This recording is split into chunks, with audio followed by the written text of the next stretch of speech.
My app got rejected by Apple. Apparently, you cannot mention any kind of Android or Android device into your app.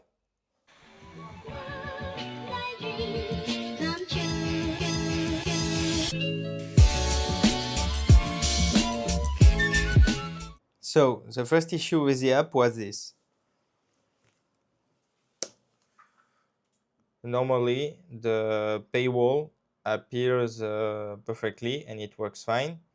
But when you go into the test flight one, so you go into test flight, I can install it.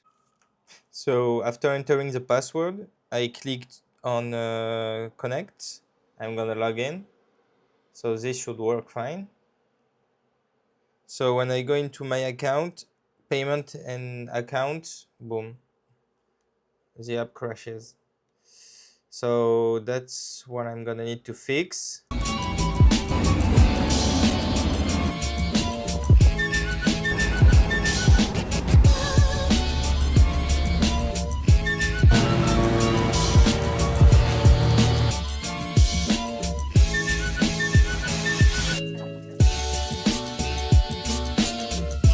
Once this is fixed, we have two other issues that need to be addressed. First, in the app description, I didn't include the link to the Apple terms and conditions for the subscriptions.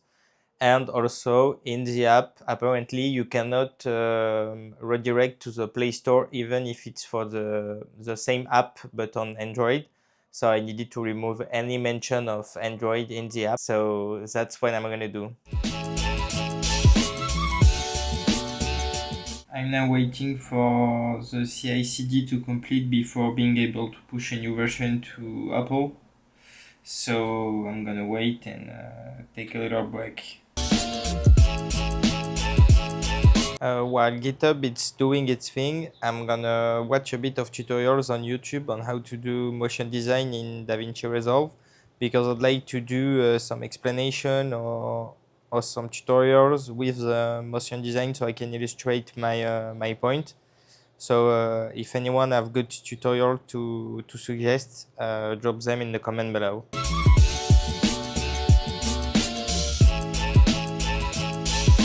I've got another issue that I need to handle, which is cloud and hosting.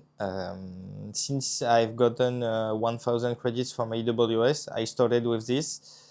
And because also my expertise is public cloud, which I've done a lot in the past and on AWS.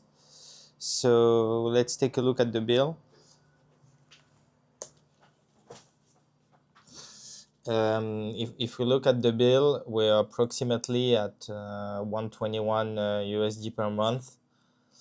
It's a bit expensive, and since I'm only starting alone and without funding, I cannot pay that much, so I'm gonna need to migrate to Hetzner. So I've been trying to set up a cluster with Kubernetes and deploy storage and my apps, then import a dump of the production data to see if it's working and how I can migrate without too much downtime. Yes, two things. One is a MongoDB database, and the second one is our backend container, which handle data storage and account management. So I've done this using a bash script because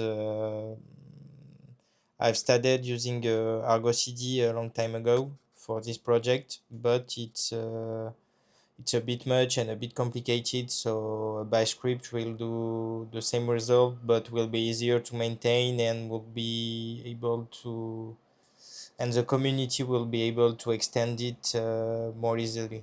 For today, I think I'm gonna stop here. I've installed all the necessary tools for the cluster and I tried deploying a database, but I need to take some more time to adapt the code I've made for AWS because not everything is the same.